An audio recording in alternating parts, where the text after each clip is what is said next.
Road మీద వచ్చి దిష్టి బొమ్మలు దగ్ధేస్తారు. దీనివల్ల మీకు ఉపయోగం చేయదు, మీ పార్టీకి ఇంచు కూడా లాభం జరగదు. మీకు హిందూ మతం మీద, హిందూ ధర్మం మీద మీకు నిబద్ధత లేదు కాబట్టే మీరు దాన్ని కించపరిచే విధంగా మీరు రోడ్డు మీద ఎక్కుతున్నారు. ఇంకో విషయం కూడా మేము స్పష్టంగా చెప్పదలుచుకున్నాం. ఈరోజు మీకు దమ్ముంటే మీరు ఈ దేశానికి ఏం చేశారు? ఈ దేశంలో కాంగ్రెస్ పార్టీ, ఈ రాష్ట్రంలో కాంగ్రెస్ పార్టీ ఈరోజు 2 సంవత్సరాలు పూర్తి చేసుకొని మా ముఖ్యమంత్రి గారి నాయకత్వంలో ఈ ప్రజాపాలన, ఈ సమిష్టి పరిపాలన ఒక మైలురాయిని చేరుకోబోతుంది. 2004లో 2014 దాకా కాంగ్రెస్ పార్టీ పరిపాలనలో ఏ విధంగా అయితే గేమ్ చేంజర్ తెలంగాణ రాష్ట్రం, హైదరాబాద్ నగరం, ఉమ్మడి ఆంధ్రప్రదేశ్ అనేక సంస్కరణల ద్వారా, ఈ పరిపాలన ద్వారా, కాంగ్రెస్ ద్వారా ఏ విధంగా అభివృద్ధి చెందిందో ఆ రోజు ఏం జరిగినాయండి? రింగ్ రోడ్డు, మెట్రో, అంతర్జాతీయ విమానాశ్రయం శంషాబాదు, ఉచిత విద్యుత్తు, ఆరోగ్యశ్రీ, ఫీజు రియంబర్స్మెంటు, అనేక నీటిపారుదల ప్రాజెక్టులు. ఆ 10 సంవత్సరాల్లో కాంగ్రెస్ పార్టీ చేసిన పరిపాలన ఈరోజు అభివృద్ధికి ఒక పెద్ద మెట్టులాగా నిలబడింది. అదేవిధంగా ఈరోజు మా రేవంత్ రెడ్డి గారి పరిపాలన సన్నబియ్యం మొదలుకొని, ఉద్యోగ నియామకాలు మొదలుకొని మేమేం చెప్తున్నామంటే ఈరోజు రేవంత్ రెడ్డి గారి పరిపాలన స్కిల్ యూనివర్సిటీస్ కావచ్చు, స్పోర్ట్స్ యూనివర్సిటీస్ కావచ్చు, ఇంటిగ్రేటెడ్ స్కూల్స్ కావచ్చు, విద్యా నియామకాలు కావచ్చు, విద్యా విధానం కావచ్చు, పారిశ్రామిక విధానం కావచ్చు, ఈరోజు 4th సిటీ భారత ఫ్యూచర్ సిటీ కావచ్చు, ఈ నిర్మాణాలు త్రిపులార్ కావచ్చు, ఈరోజు సన్నబియ్య సామాన్లు తినటం కావచ్చు, మహిళలు కోటీశ్వరం చేయడం కావచ్చు, ఉచిత బస్సు కావచ్చు, ఇవన్నీ కూడా మళ్ళీ భవిష్యత్తు 10 సంవత్సరాల వరకు ఈ తెలంగాణ రాష్ట్రాన్ని కాంగ్రెస్ పార్టీ చేతిలో సురక్షితంగా, భద్రంగా ఉంచుతున్నారు ప్రజలు. ఆ నమ్మకం, విశ్వాసంతో ముఖ్యమంత్రి గారు చెబుతున్నారు. మీరు దమ్ముంటే దీని మీద చర్చకు రండి. మీరు ఈ రాష్ట్రానికి ఏం చేశారు? మీరు ఏం డబ్బులు తెస్తారు? త్రిపులార్కి, కిషన్ రెడ్డి గారికి, బండి సంజయ్ గారికి, రామచంద్రకి సభాముఖంగా ఛాలెంజ్ చేస్తున్నాం. మీకు దమ్ముంటే త్రిపులార్కి మీరు ఏమి ఇస్తున్నారు? అదేవిధంగా ప్రతి ప్రాజెక్టుకి, మూసీ ప్రక్షాళనకి ఏమి ఇస్తున్నారు? మెట్రో విస్తరణకి ఏమి ఇస్తున్నారు? మీరు చెప్పండి. లేకపోతే ఇంకో పని చేయండి. మోడీ గారి ద్వారా భారతదేశంలో ముక్కోటి దేవతలు లేరు, ఒకే దేవుడు అని చెప్పింది. ఆ దేవుడిని అందరం పూజిస్తాం. మా ముఖ్యమంత్రి గారు చాలా అద్భుతంగా మన హిందూ ధర్మాన్ని, మన జీవన విధానాన్ని కలిపి చెప్తే దాన్ని పెడర్థాలు తీసి, విపరీతార్థాలు తీసి, దిష్టిబొమ్మలు దగ్గర చేసి, ఇష్టం వచ్చిన నోటుకు వచ్చినట్టు దూషిస్తూ, అరే మీకు ఏం మాట్లాడుతున్నారు? మీ బతుకులు మొత్తము మతంతో రాజకీయమేనా? మీ బతుకులు మొత్తం మతాన్ని రాజకీయాలకు వాడుకోవటమేనా? ఏ రోజైనా కాంగ్రెస్ పార్టీ మతాన్ని రాజకీయాలకు వాడుకుందా? మేము ఈ రోజు కూడా అందరినీ సమానంగా చూస్తామని చెప్తున్నాం. మేము మళ్ళీ చెప్పేది ఒకటే, బీజేపీ వాళ్ళకి ఛాలెంజ్ చేస్తున్నాం, టీఆర్ఎస్ వాళ్ళకి ఛాలెంజ్ చేస్తున్నాం. మీకు దమ్ముంటే కులగన్నం చేశాం. మీకు దమ్ముంటే ఈరోజు మా బీసీ నాయకుడు, మా ప్రీతమ మహేష్ కుమార్ గౌడ్ గారు పిసిసి అధ్యక్షుడిగా ఉన్నాడు, రేవంత్ రెడ్డి గారు ముఖ్యమంత్రిగా ఉన్నారు, ఒక ఎస్సీ బట్టి విక్రమార్క ఉప ముఖ్యమంత్రిగా ఉన్నారు.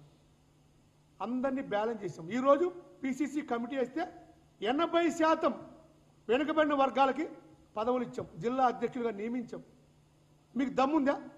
మీరు ఒక బీసీని చేయగలుగుతారా? టీఆర్ఎస్లో కానీ, బీజేపీలో కానీ? అరే మేము అనేది ఏంది, మీరు చేసేది ఏంది, మీరు మాట్లాడేది ఏంది? ఎందుకు ప్రజలను తప్పుదోవ పట్టిస్తున్నారు? ఎందుకు ప్రజల్ని ఈ మత చిచ్చులోకి లాగుతున్నారు?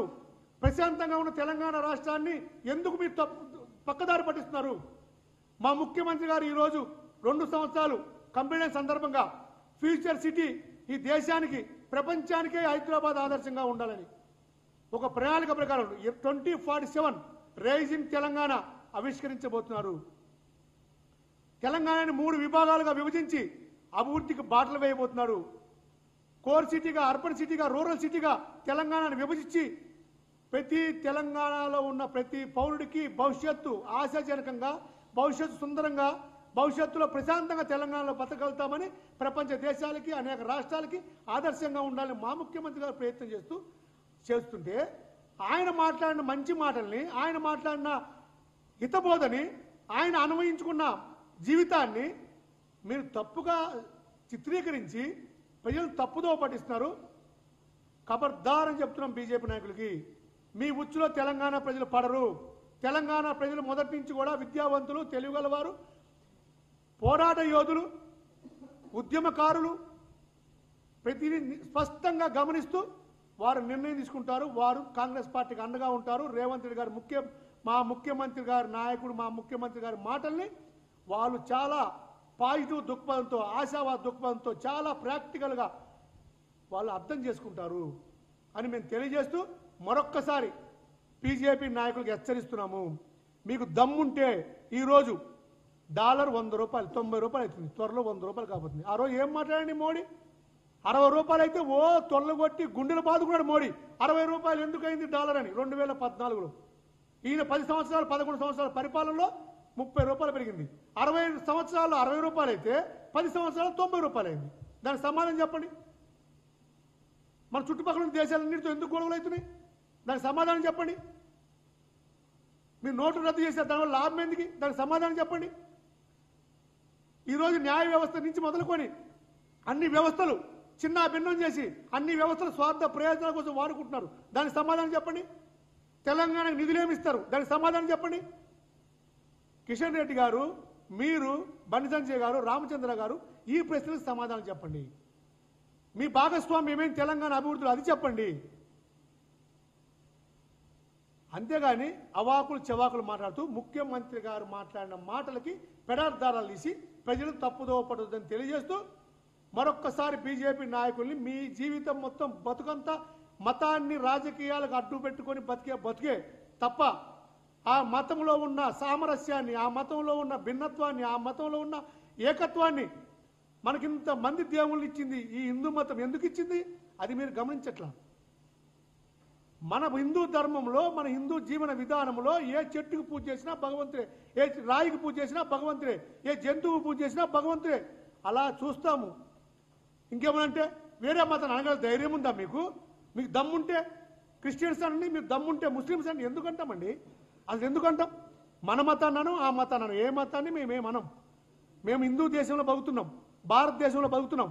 భారతదేశం గొప్పతనం భిన్నత్వంలో ఏకత్వం. మేము అదే జీవన విధానంలో ఉన్నాం కాబట్టి మేము ఏ మతాన్ని కించపరచం, అదేవిధంగా మా మతంలో మేము బతుకుతాం, పక్క మతాన్ని గౌరవిస్తాం తెలియజేస్తూ బీజేపీ నాయకులకి మరొక్కసారి హెచ్చరిస్తూ ఇలాంటి అవాకులు చెవాకులు తప్పుదోపడిచ్చే మార్గాన్ని బంద్ చేయమని తెలియజేస్తున్నాం.